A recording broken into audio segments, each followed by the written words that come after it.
السلام علیکم۔ اپنی دعاؤں کو لے کر کیوں اتنا پریشان ہو؟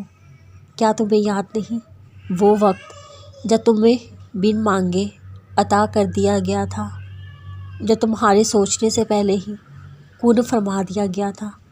تو پھر اب جب تم مانگ رہے ہو، اللہ سے مدد کا گمان رکھے ہوئے ہو، تو یقین بھی رکھو اللہ اس بار بھی تمہیں تمہاری مراد کے ساتھ ہی واپس لوٹائے گا۔ اس بار بھی تم اس کے معجزوں کو بہت قریب سے دیکھو گے۔ وہ تمہیں تم سے گزار کر ہی خود تک لاتا ہے۔ جب تم اس تک پہنچ جاتے ہو تو وہ تمہارے انہی دعاؤں کا وسیلہ بنا دیتا ہے جن کی قبولیت کا تمہیں گمان بھی نہیں ہوتا۔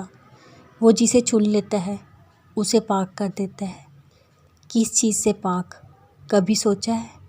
وہ پاک کر دیتا ہے اپنے سوا ہر اس شے سے جو تمہارے اور اس کے درمیان حائل ہو۔ یوں تمہاری دعاؤں کو ہر اس رکاوٹ سے پاک کر دیتے ہیں جو کن کا راستہ روکے کھڑی ہوتی ہے۔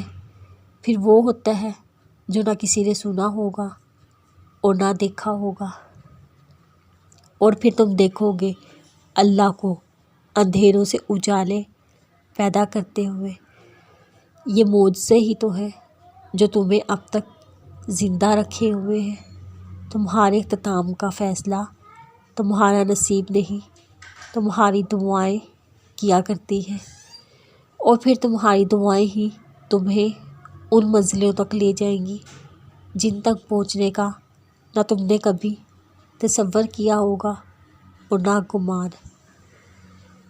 تمہاری دعائیں اللہ پہلے ہی قبولیت کا حصہ بنا دیتا ہے، پھر تمہیں آزمائش میں ڈالتا ہے اس لیے کہ تم اللہ پر یقین رکھو۔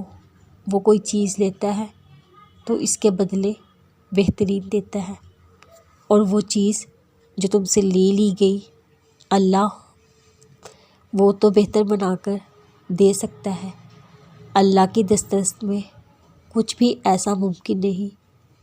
وہ تہجد تک لے کر ہی اس وجہ سے آتا ہے کہ اپنی من پسند عبادت سے تمہاری چاہت تمہیں دے سکے۔ جب تم یقین کامل رکھتے ہو پھر وہ دینے کے اسباب پیدا فرما دیتا ہے۔